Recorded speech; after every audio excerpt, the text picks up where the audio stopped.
Channel ਅਵਤਾਰ ਕਮਾਲ ਤੇ ਸਾਥੀਓ ਜੀ ਆਇਆਂ ਨੂੰ। ਅੱਜ ਮੈਂ ਮਨਮੋਹਨ ਬਾਵਾ ਜੀ ਦਾ ਸਫ਼ਰਨਾਮਾ ਜੰਗਲ ਜੰਗਲ ਪਰਬਤ ਵਿੱਚੋਂ ਬਾਵਾ ਜੀ ਦੇ ਸਫ਼ਰ ਲੇਹ ਤੋਂ ਮਨਾਲੀ ਤੱਕ ਬਾਰੇ ਪੜ੍ਹਦੇ ਹਾਂ।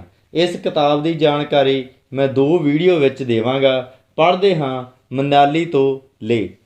ਮਨਾਲੀ ਤੋਂ ਲੇਹ ਮੇਰੀ ਪਰਬਤ ਯਾਤਰਾ ਦਾ ਸਭ ਤੋਂ ਲੰਮਾ ਸਫ਼ਰ ਸੀ। ਬਚਪਨ ਤੋਂ ਹੀ ਇੱਕ ਰੋਮਾਂਟਿਕ ਕਲਪਨਾ ਬਣੀ ਹੋਈ ਸੀ ਇਸ ਮਨਾਲੀ ਲੇਹ ਮਾਰਗ ਬਾਰੇ।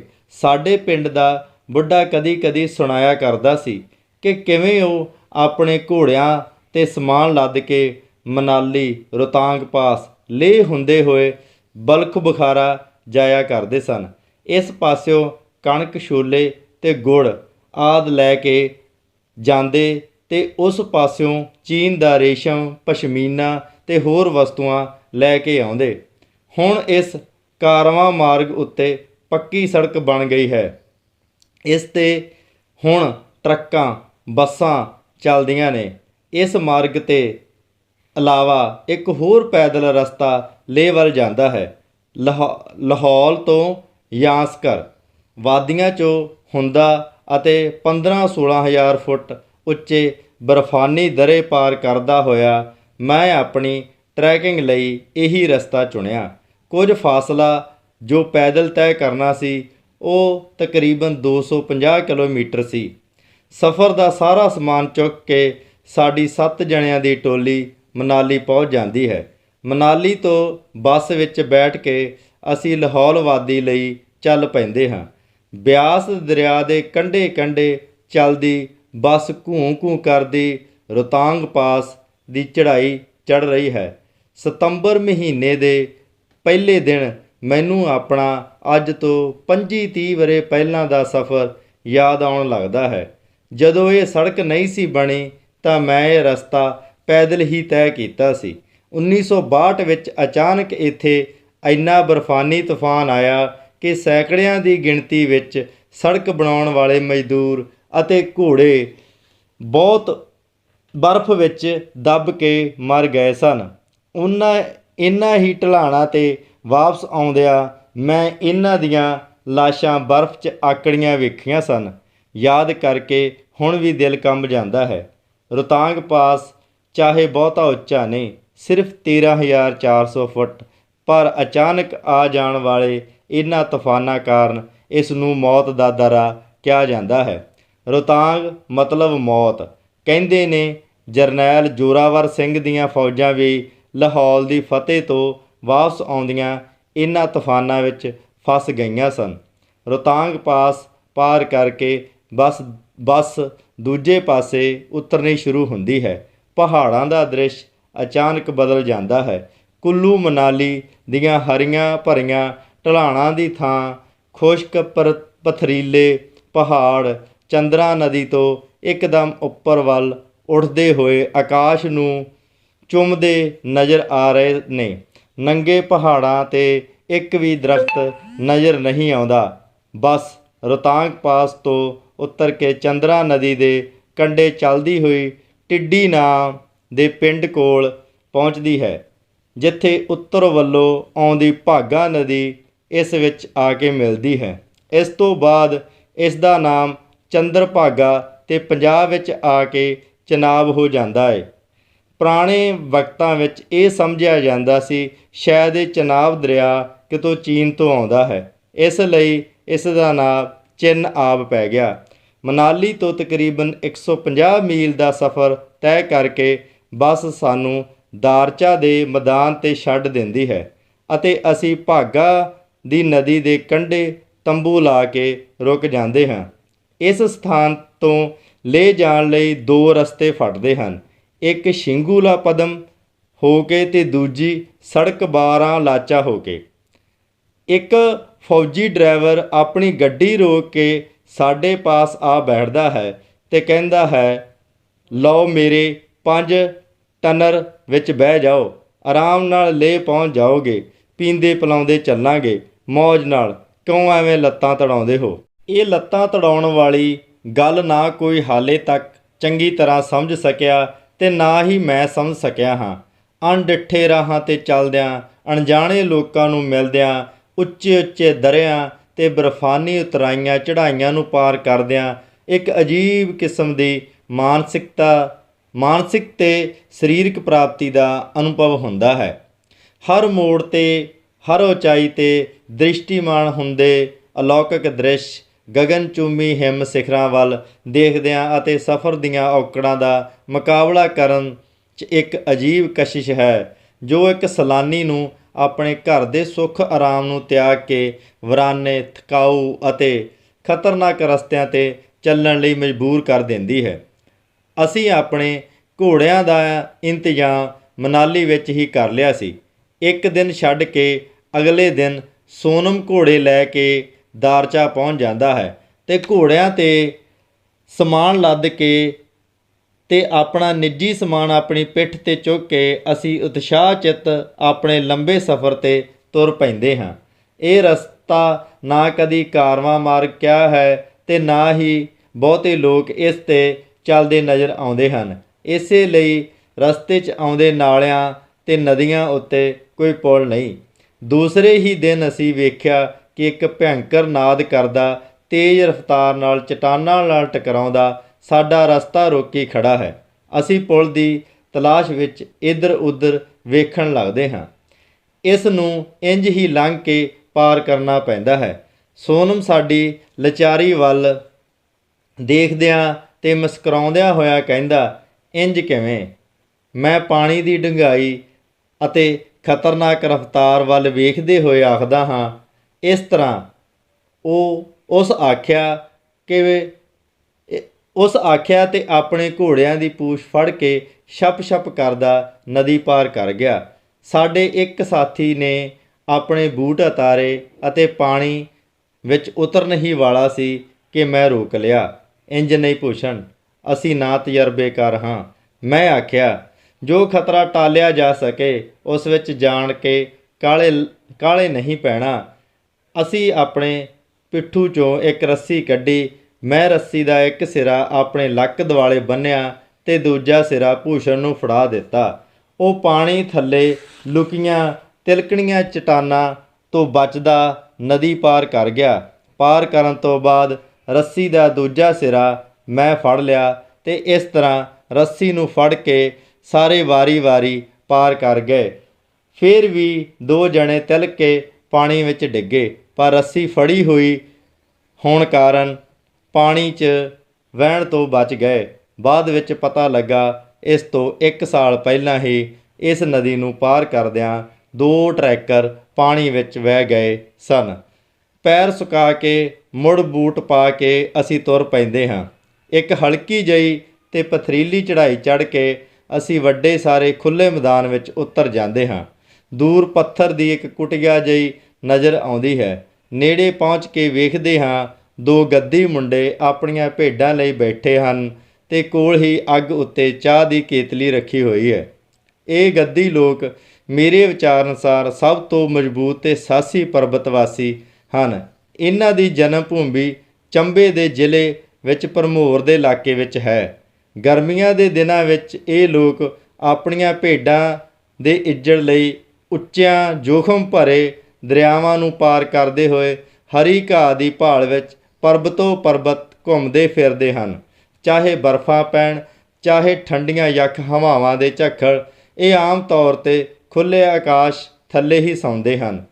ਇਹ ਇੱਕ ਲੋਕ ਗੀਤ ਅਨੁਸਾਰ ਇੱਕ ਇਸੇ ਤਰ੍ਹਾਂ ਦਾ ਭੰਕੂ ਨਾਂ ਦਾ ਦੇਸ਼ਾਂਤਰ ਗਾਮੀ ਗੱਦੀ ਗੱਭਰੂ ਦਾ ਪਿਆਰ ਇੱਕ ਸੋਨੀਆ ਨਾਮ ਦੀ ਲਾਹੌਲੀ ਕੁੜੀ ਨਾਲ ਹੋ ਜਾਂਦਾ ਹੈ ਅਤੇ ਫਿਰ ਸੋਨੀਆ ਦੇ ਭਰਾ ਉਸ ਨੂੰ ਧੋਖੇ ਨਾਲ ਮਾਰ ਦਿੰਦੇ ਹਨ।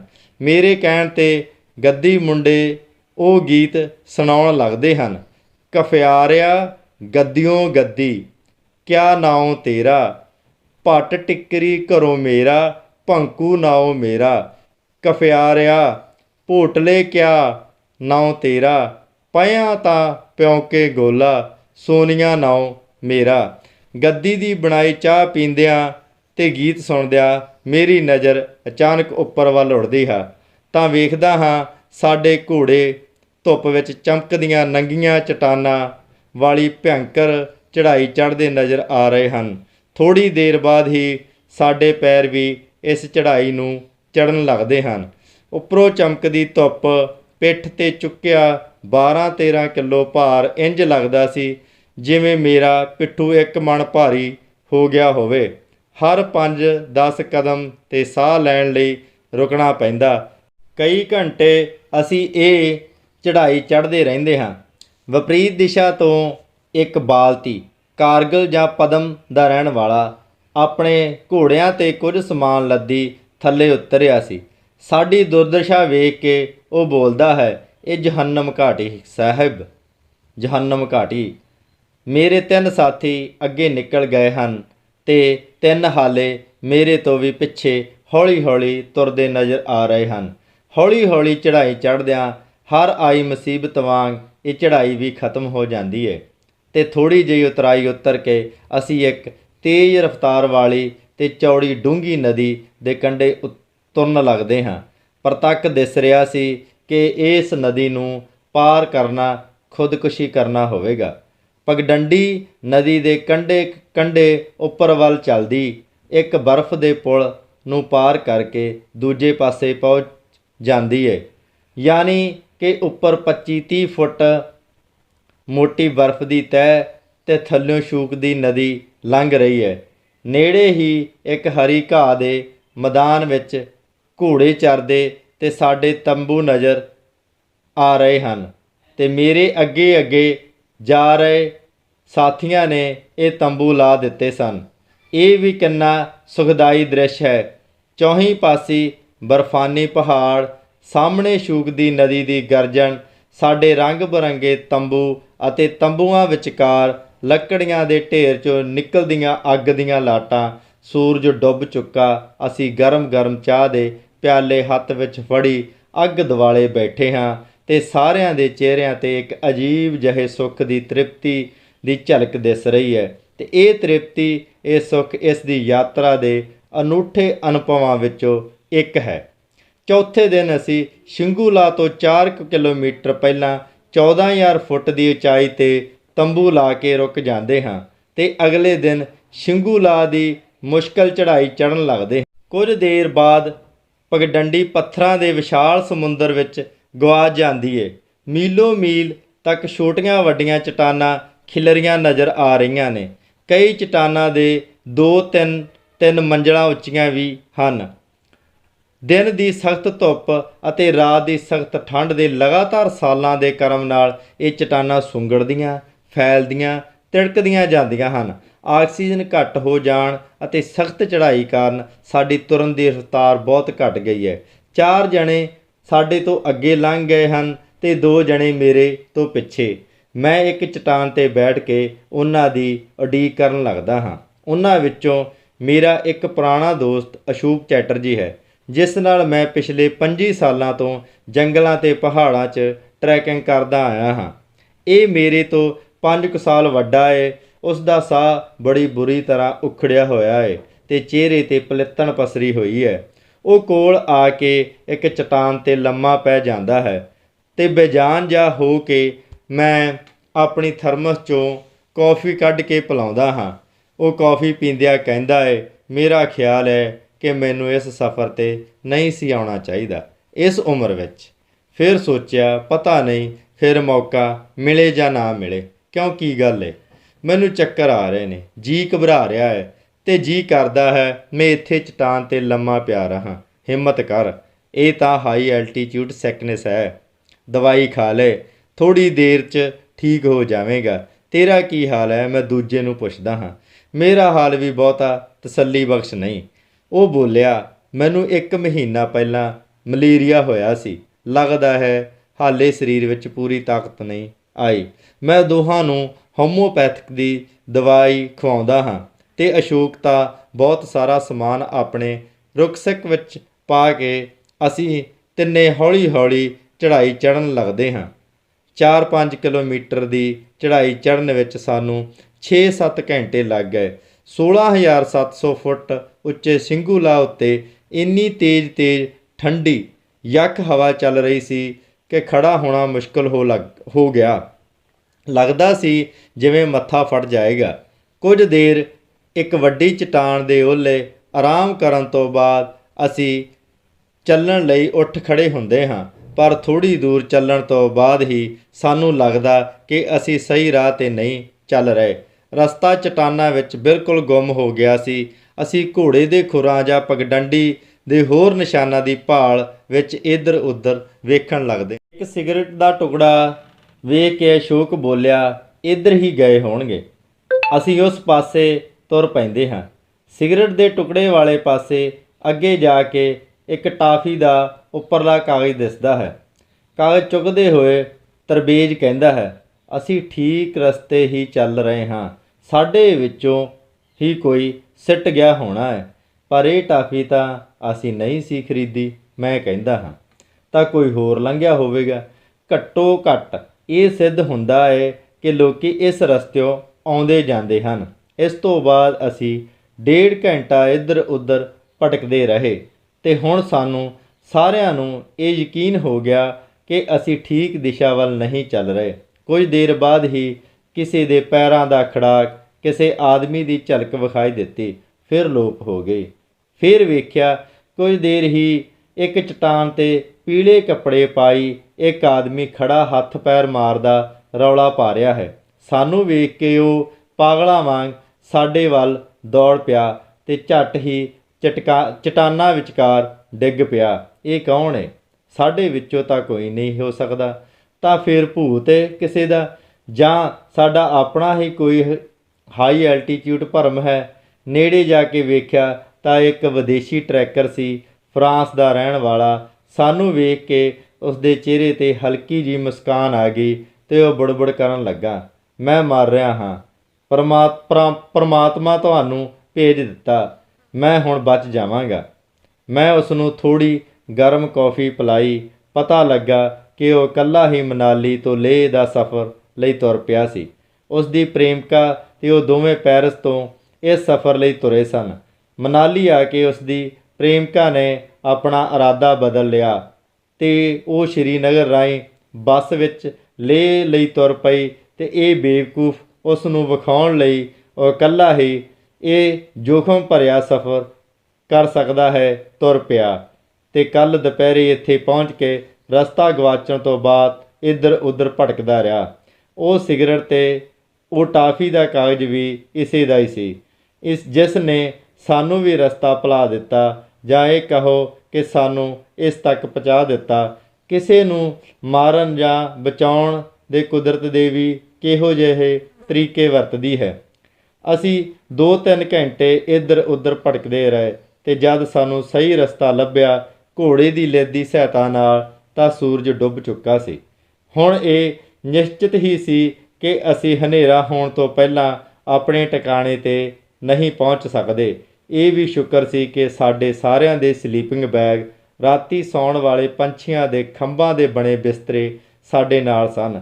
ਤੁਰਨ ਤੋਂ ਪਹਿਲਾਂ ਇਸੇ ਤਰ੍ਹਾਂ ਦੀ ਕਿਸੇ ਘਟਨਾ ਤੋਂ ਬਚਣ ਲਈ ਮੈਂ ਸਾਰਿਆਂ ਨੂੰ ਇਹ ਨਿਰਦੇਸ਼ ਦਿੱਤਾ ਸੀ ਕਿ ਕੋਈ ਵੀ ਆਦਮੀ ਆਪਣਾ ਨਿੱਜੀ ਸਮਾਨ ਅਤੇ ਸਲੀਪਿੰਗ ਬੈਗ ਘੋੜੇ 'ਤੇ ਨਾ ਰੱਖੇ, ਅਤੇ ਇੱਕ ਦਿਨ ਦਾ ਖਾਣ ਪੀਣ ਦਾ ਸਮਾਨ, ਬਿਸਕੁਟ, ਛੋਲੇ ਅਤੇ ਪਾਣੀ ਆਦਿ ਹਮੇਸ਼ਾ ਆਪਣੇ ਨਾਲ ਰੱਖੋ।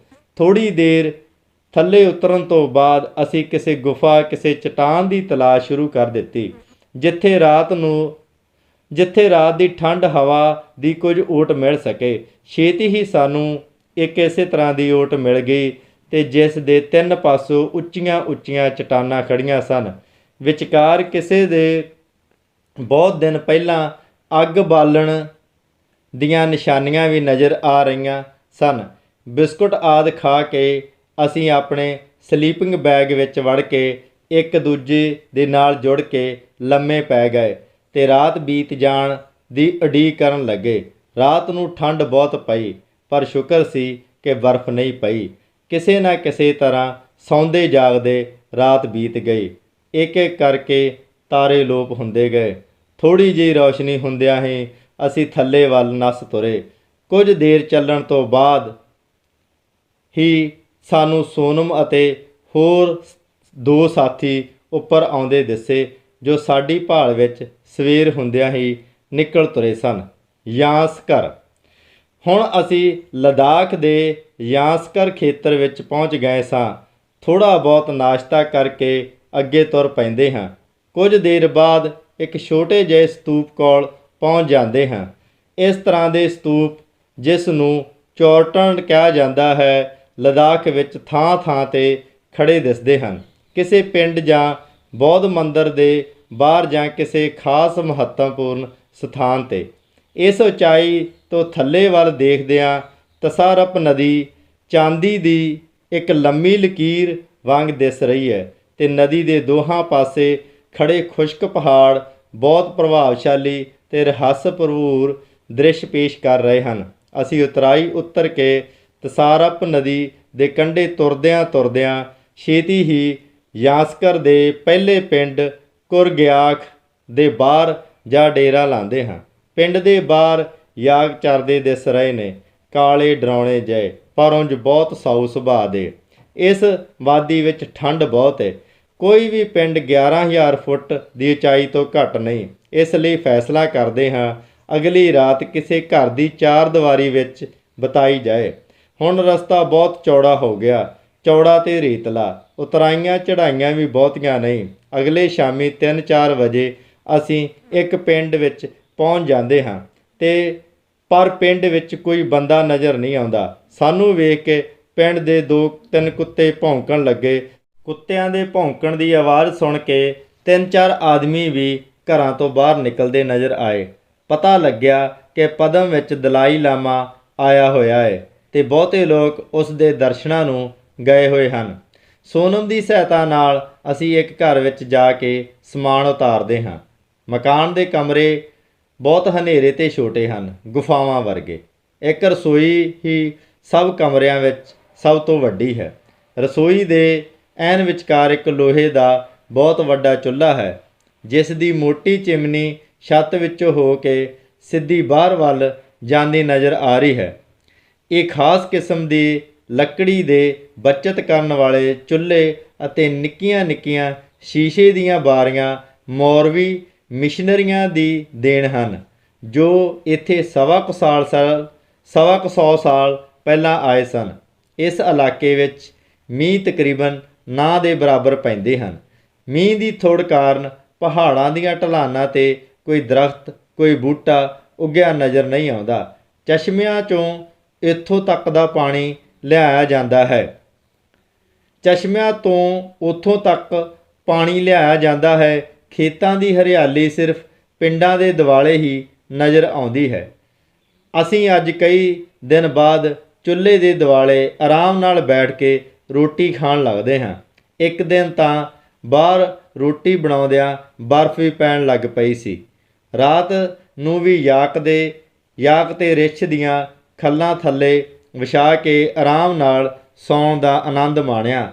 ਇਸ ਤਰ੍ਹਾਂ ਦੇ ਛੋਟੇ ਛੋਟੇ ਸੁੱਖ ਵੀ ਯਾਤਰਾ ਵਿੱਚ ਬੜੇ ਵੱਡੇ ਨਜ਼ਰ ਆਉਂਦੇ ਹਨ ਅਤੇ ਮਨ ਵਿੱਚ ਉੱਠਦਾ ਹੈ ਕਿ ਪੇਟ ਭਰ ਰੋਟੀ ਅਤੇ ਰਾਤ ਨੂੰ ਸੌਣ ਲਈ ਛੱਤ ਦੇ ਇਲਾਵਾ ਬਾਕੀ ਸਭ ਅਯਾਸ਼ੀ ਅਤੇ ਭਰਮ ਹੈ ਮਨ ਦਾ।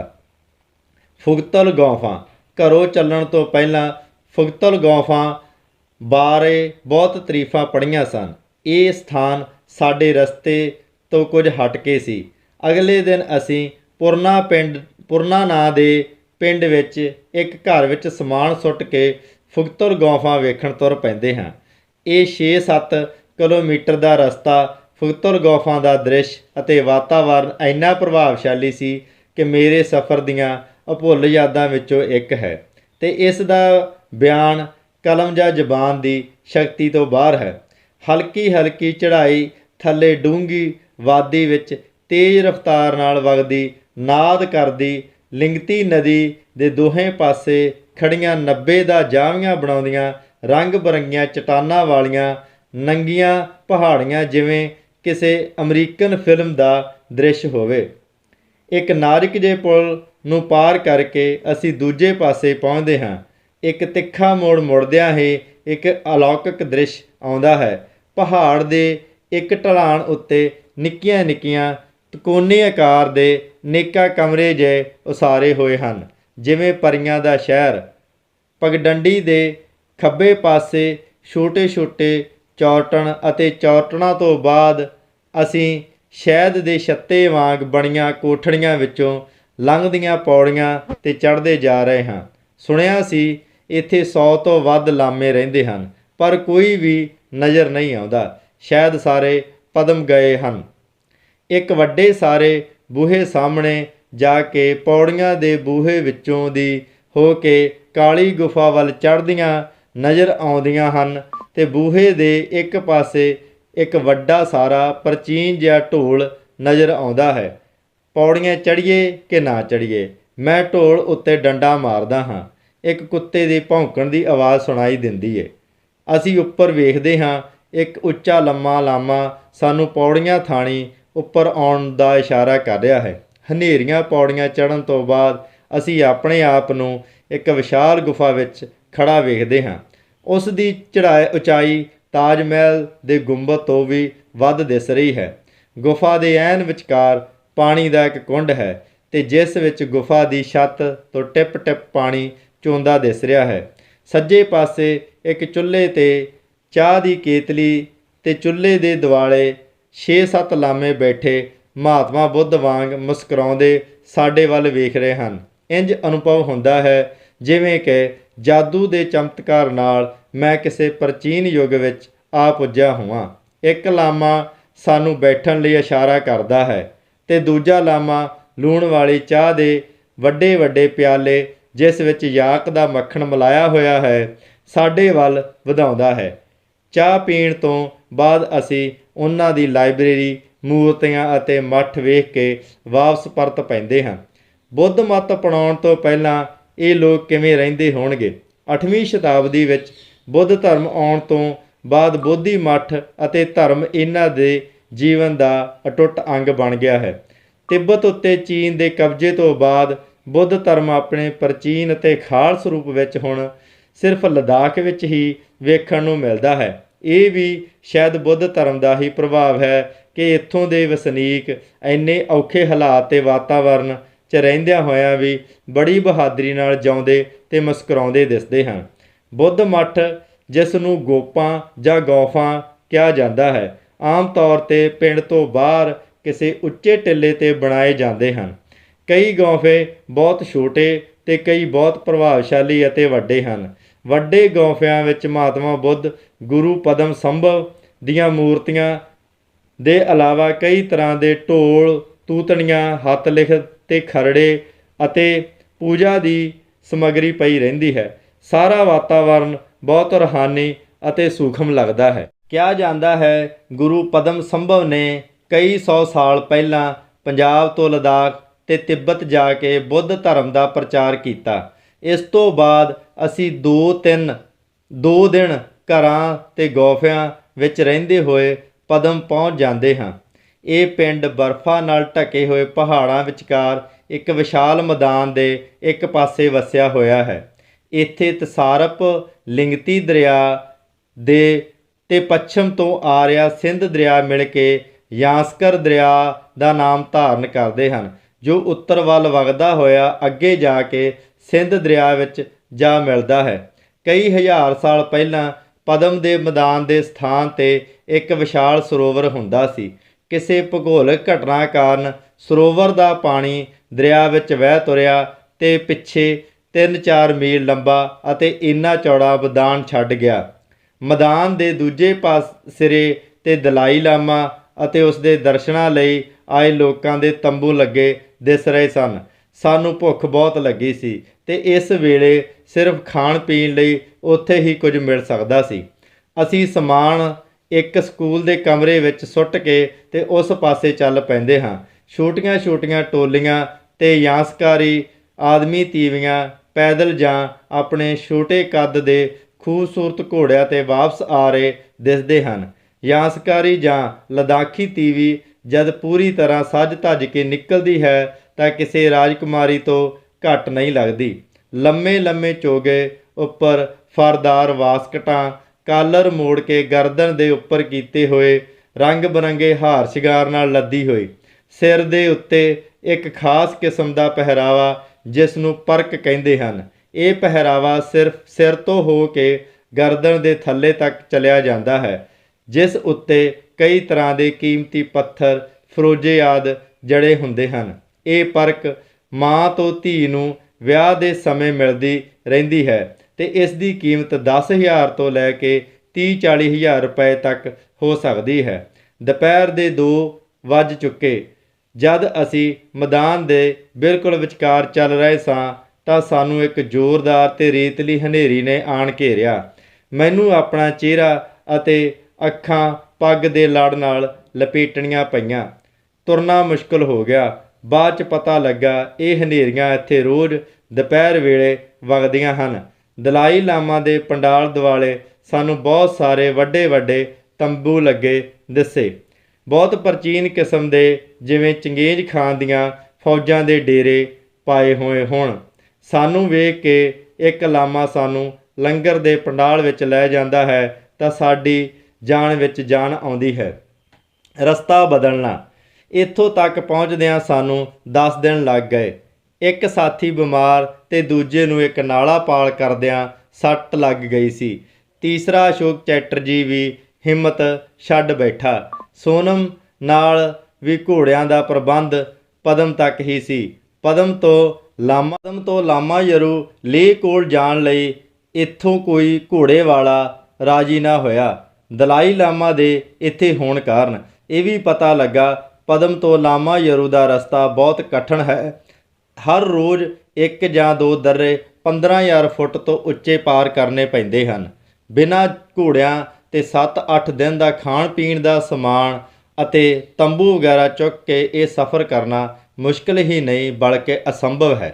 ਇੱਥੋਂ ਇੱਕ ਕੱਚੀ ਸੜਕ ਵਾਲਾ ਰਸਤਾ ਪੱਛਮ ਵੱਲ ਕਾਰਗਲ ਨੂੰ ਜਾਂਦਾ ਹੈ। ਉਸ ਵੇਲੇ ਇਸ ਸੜਕ 'ਤੇ ਸਿਰਫ ਜੀਪਾਂ ਅਤੇ ਟਰੱਕ ਹੀ ਚੱਲਦੇ ਸਨ। ਇੱਕ ਟਰੱਕ ਵਾਲੇ ਨਾਲ ਅਸੀਂ ਕਾਰਗਲ ਵੱਲ ਜਾਣ ਦਾ ਇੰਤਜ਼ਾਮ ਕਰ ਲਿਆ ਅਤੇ ਅਗਲੇ ਹੀ ਦਿਨ ਸਵੇਰੇ ਸਵੇਰੇ ਉਸ ਦੀ ਖਾਲੀ ਟਰੱਕ ਵਿੱਚ ਜਾ ਬੈਠੇ। ਕਾਰਗਲ ਤੱਕ ਜਾਣ ਵਿੱਚ 2 ਦਿਨ ਲੱਗਦੇ ਸਨ। ਤੈਅ ਇਹ ਹੋਇਆ ਕਿ ਅਸੀਂ ਸਾਰੇ ਜਣੇ ਅੱਧ ਵਿਚਕਾਰ ਰਿੰਗਡੋਮ ਗੁਫਾ ਤੱਕ ਟਰੱਕ ਵਿੱਚ ਜਾਵਾਂਗੇ। ਇੱਥੋਂ ਇੱਕ ਪਾਰਟੀ ਟਰੱਕ ਰਾਹੀਂ ਕਾਰਗਲ ਪਹੁੰਚ ਕੇ ਲਾਮਾਯਰੂ ਜਾ ਠਹਿਰੇਗੀ ਅਤੇ ਦੂਜੀ ਪਾਰਟੀ ਇੱਥੋਂ ਪੈਦਲ ਚੱਲਦਿਆਂ ਇੱਕ ਉੱਚਾ ਦर्रा ਪਾਰ ਕਰਦੀ ਹੋਈ ਉਹਨਾਂ ਨੂੰ ਲਾਮਾਯਰੂ ਆ ਮਿਲੇਗੀ। ਮਨ ਹੀ ਮਨ ਮੈਂ ਬਹੁਤ ਖੁਸ਼ ਹੋਇਆ ਸਾਂ। ਚਲੋ ਲੱਤਾਂ ਨੂੰ ਆਰਾਮ ਮਿਲਿਆ, ਪਰ ਇਹ ਸਫ਼ਰ ਮੇਰੇ ਜੀਵਨ ਦਾ ਸਭ ਤੋਂ ਔਖਾ, ਦੁਖਦਾਈ ਅਤੇ ਯਾਦਗਾਰੀ ਸਫ਼ਰ ਸਾਬਤ ਹੋਇਆ। ਯਾਦ ਕਰਕੇ ਹੁਣ ਵੀ ਰੂਹ ਕੰਬ ਉੱਠਦੀ ਹੈ। ਪਹਿਲਾਂ ਅੱਧਾ ਕੁ ਘੰਟਾ ਟਰੱਕ ਪੱਕੀ ਸੜਕ 'ਤੇ ਚੱਲਦੀ ਰਹੀ, ਫਿਰ ਕੱਚੀ ਸੜਕ ਸ਼ੁਰੂ ਹੋ ਗਈ ਅਤੇ ਫਿਰ ਰੇਤ ਮਿੱਟੀ ਦੀ ਤਹਿ ਥੱਲੇ ਲੁਕੀਆਂ ਚਟਾਨਾਂ 'ਤੇ ਹੁੰਦੀ ਹੋਈ ਟਰੱਕ ਦੇ ਆਲੇ ਦੁਆਲੇ ਮਿੱਟੀ ਦੇ ਬੱਦਲ ਇਸ ਤਰ੍ਹਾਂ ਉੱਠਦੇ ਨਜ਼ਰ ਆ ਰਹੇ ਸਨ ਕਿ ਟਰੱਕ ਦੀ ਧੂੜ ਦੇ ਇਲਾਵਾ ਕੁਝ ਵੀ ਨਜ਼ਰ ਨਹੀਂ ਆਉਂਦਾ। ਸਾਡੇ ਕੱਪੜਿਆਂ, ਸਮਾਨ ਅਤੇ ਸਰੀਰ ਉੱਤੇ ਮਿੱਟੀ ਦੀ ਪਰਤ ਜੰਮਣ ਲੱਗੀ। ਜੇ ਸਿਰਫ ਮਿੱਟੀ ਦੀ ਪਰਤ ਹੁੰਦੀ ਤਾਂ ਵੀ ਕੋਈ ਗੱਲ ਨਹੀਂ, ਜੇ 1-2 ਘੰਟੇ ਝਟਕੇ ਖਾਣੇ ਪੈਂਦੇ ਤਾਂ ਵੀ ਸਹਿ ਲੈਂਦਾ, ਪਰ ਲਗਾਤਾਰ 12 ਘੰਟੇ ਸਵੇਰ ਤੋਂ ਸ਼ਾਮ ਤੱਕ ਝਟਕੇ ਖਾਂਦਿਆਂ ਇੰਜ ਲੱਗ ਰਿਹਾ ਸੀ ਜਿਵੇਂ ਭੁੱਖੀਆਂ ਆਂਦਰਾਂ ਬਾਹਰ ਆ ਜਾਣਗੀਆਂ। ਸਾਡੇ ਨਾਲ ਕੁਝ ਵਿਦੇਸ਼ੀ, ਕੁਝ ਲਾਮੇ ਅਤੇ ਕੁਝ ਬਾਲਤੀ ਮੁਸਲਮਾਨ ਸਨ। ਕੋਈ ਵੱਡਾ ਝਟਕਾ ਲੱਗਦਾ ਤਾਂ ਸਾਰੇ ਫੁੱਟਬਾਲ ਵਾਂਗ ਉਛਲਦੇ ਦਿਸਦੇ ਸਨ ਅਤੇ ਕਈ ਮੂੰਹਾਂ 'ਚੋਂ ਦਰਦ ਦੀ ਆਹ ਨਿਕਲਦੀ ਕੰਨਾਂ 'ਚ ਪੈਂਦੀ ਸੀ। ਲੱਗਦਾ ਸੀ ਇਹ ਜਹੰਨਮ ਦਾ ਸਫ਼ਰ ਕਦੀ ਖਤਮ ਨਹੀਂ ਹੋਵੇਗਾ। ਰਸਤੇ ਵਿੱਚ ਕੋਈ ਐਸਾ ਪਿੰਡ ਨਹੀਂ ਆਇਆ ਜਿੱਥੇ ਉਤਰ ਕੇ ਕੁਝ ਖਾ ਪੀ ਲੈਂਦੇ। ਇੱਕ ਚੜ੍ਹਾਈ ਚੜ੍ਹ ਕੇ ਟਰੱਕ ਪੈਂਸੀਲਾ ਉੱਤੇ ਆ ਰੁਕਦੀ ਹੈ। ਇਹ ਦर्रा 14,000 ਫੁੱਟ ਤੋਂ ਵੀ ਵੱਧ ਉੱਚਾ ਹੈ ਅਤੇ ਉਸ ਦੇ ਖੱਬੇ ਪਾਸੇ ਵੱਡੇ ਵੱਡੇ ਗਲੇਸ਼ੀਅਰ ਬਰਫਾਨੀ ਚੋਟੀਆਂ ਤੋਂ ਉਤਰਦੇ ਨਜ਼ਰ ਆ ਰਹੇ ਨੇ। ਦ੍ਰਿਸ਼ ਇੰਨਾ ਪ੍ਰਭਾਵਸ਼ਾਲੀ ਹੈ ਕਿ ਮੈਂ ਕੁਝ ਪਲ ਆਪਣੀ ਭੁੱਖ, ਥਕਾਵਟ ਅਤੇ ਢਿੱਡ ਪੀੜ ਭੁੱਲ ਜਾਂਦਾ ਹਾਂ। ਟਰੱਕ ਫਿਰ ਤੁਰ ਪੈਂਦਾ ਹੈ ਅਤੇ ਸੂਰਜ ਛਿਪਿਆ ਜਦ ਰਿੰਗਡੋਮ ਗੁਫਾ ਪਹੁੰਚ ਕੇ ਟਰੱਕ 'ਚੋਂ ਉਤਰਦੇ ਹਾਂ ਤਾਂ ਇਹੀ ਸੋਚ ਕੇ ਦਿਲ ਨੂੰ ਢਾਰਸ ਦਿੰਦੇ ਹਾਂ ਕਿ ਸਾਰੇ ਜਿਉਂਦੇ ਜਾਗਦੇ ਇੱਥੋਂ ਤੱਕ ਪਹੁੰਚ ਗਏ। ਕਾਂਜੀਲਾ ਦੀ ਚੜ੍ਹਾਈ। ਅਗਲੀ ਸਵੇਰ ਹੀ ਅਸੀਂ ਚਾਰੇ ਜਣੇ ਰਿੰਗਡੋਮ ਗੁਫਾ ਵੇਖ ਕੇ ਖਾਣ ਪੀਣ ਦਾ ਸਮਾਨ ਖਰੀਦ ਕੇ ਕਾਂਜੀਲਾ ਵੱਲ ਤੁਰ ਪੈਂਦੇ ਹਾਂ। ਬਾਕੀ 3 ਜਣੇ ਟਰੱਕ ਵਿੱਚ ਬੈਠ ਕੇ ਕਾਰਗਲ ਵੱਲ। ਇਹ ਲਾਮਾ ਯਰੂ ਨੂੰ ਜਾਣ ਵਾਲਾ ਰਸਤਾ ਛੋਟਾ ਪਰ ਬਹੁਤ ਔਖਾ। ਸਾਡੇ ਪਾਸ ਕੋਈ ਕੁਲੀ, ਕੋਈ ਗਾਈਡ, ਕੋਈ ਘੋੜਾ ਨਹੀਂ। ਇਸ ਲਈ ਸਿਰਫ 3 ਦਿਨ ਦਾ ਸਮਾਨ ਪਿੱਠੂਆਂ ਵਿੱਚ ਭਰਿਆ ਹੋਇਆ ਹੈ। ਤੁਰਨ ਦੀ ਜਿਵੇਂ ਲੱਤਾਂ ਨੂੰ ਆਦਤ ਹੋ ਗਈ ਹੈ। ਲੰਮੇ ਅਤੇ ਔਖੇ ਰਸਤੇ ਵੀ ਹੁਣ ਛੋਟੇ ਅਤੇ ਆਸਾਨ ਲੱਗ ਰਹੇ ਨੇ। ਅਸੀਂ ਉਦੋਂ ਤੱਕ ਤੁਰਦੇ ਰਹਿੰਦੇ ਹਾਂ ਜਦ ਤੱਕ ਸੂਰਜ ਬਿਲਕੁਲ ਛਿਪ ਨਹੀਂ ਜਾਂਦਾ। ਇੱਕ ਗੁਫਾਨੁਮਾ ਚਟਾਨ ਦੀ ਇੱਕ ਓਟ ਵਿੱਚ ਸੌਂ ਜਾਂਦੇ ਹਾਂ। ਅਗਾਂਹ ਦੀ ਚੜ੍ਹਾਈ ਬਹੁਤ ਸਖਤ ਹੈ, ਪਰ ਜ਼ਿਆਦਾ ਡਰ ਉੱਪਰੋਂ ਡਿੱਗਦੇ ਪੱਥਰਾਂ ਦਾ ਹੈ। ਢਲਾਣਾਂ ਉੱਤੇ ਚਟਾਨਾਂ ਇਸ ਤਰ੍ਹਾਂ ਇੱਕ ਦੂਜੇ ਦੇ ਸਹਾਰੇ ਟਿਕੀਆਂ ਹੋਈਆਂ ਹਨ ਜਿਵੇਂ ਹੁਣ ਡਿੱਗੀਆਂ ਕਿ ਡਿੱਗੀਆਂ। ਕਿਤੇ ਕਿਤੇ ਭੂਰੇ ਰੰਗ ਦੇ ਰੇਤ ਮਿੱਟੀ ਜਿਹੇ ਰਸਤੇ ਵਿੱਚ ਇੰਜ ਪਈ ਦਿਸਦੀ ਹੈ ਜਿਵੇਂ ਕਿਸੇ ਜਵਾਲਾਮੁਖੀ ਵਿੱਚੋਂ ਨਿਕਲ ਕੇ ਖਿੱਲਰ ਗਈ ਹੋਵੇ। ਅਚਾਨਕ ਉੱਪਰੋਂ ਇੱਕ ਪੱਥਰ ਰੁੜਦਾ ਆਉਂਦਾ ਦਿਸਦਾ ਹੈ।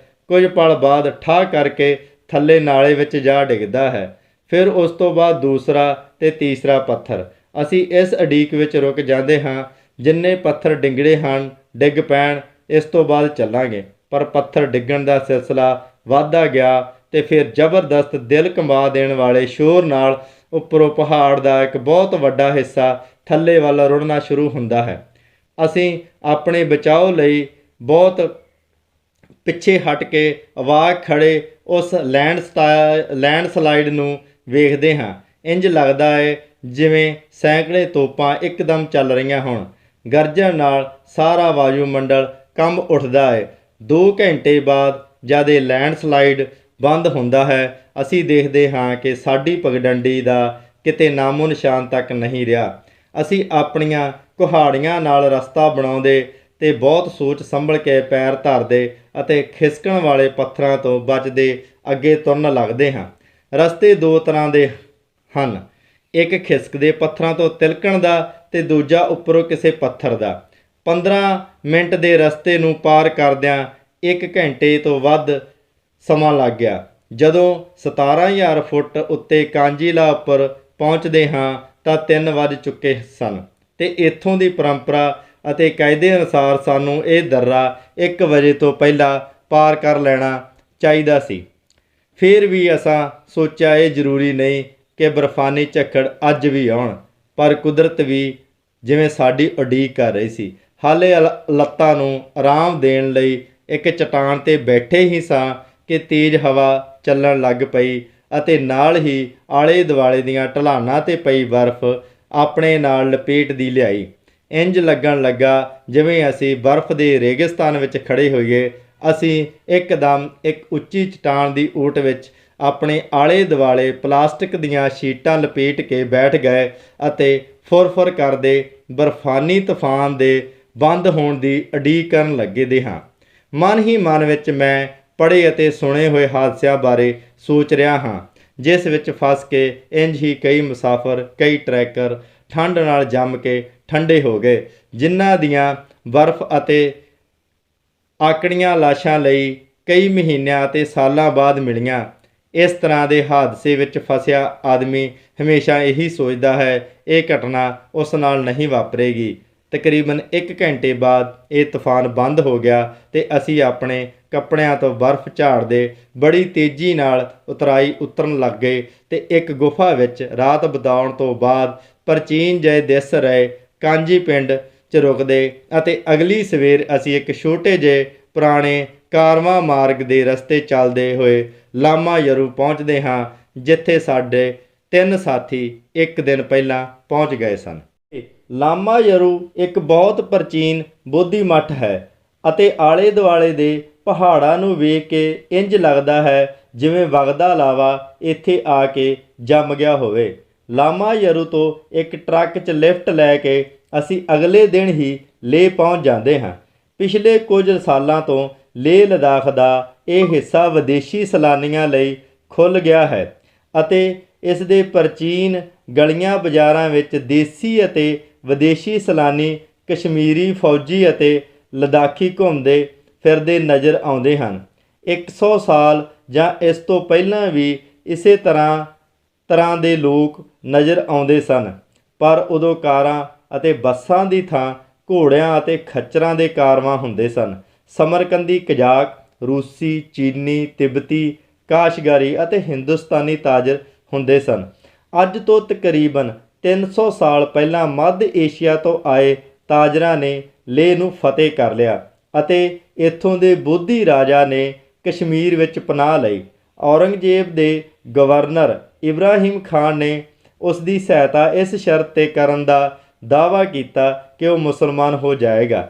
ਇਬਰਾਹਿਮ ਖਾਨ ਦੀ ਸਹਾਇਤਾ ਨਾਲ ਉਹ ਮੁੜ ਲੇਹ ਦੇ ਸਿੰਘਾਸਨ 'ਤੇ ਬੈਠਣ ਵਿੱਚ ਸਫਲ ਹੋਇਆ ਅਤੇ ਉਸ ਦਾ ਨਾਮ ਇਕਬਾਲ ਮੁਹੰਮਦ ਹੋ ਗਿਆ।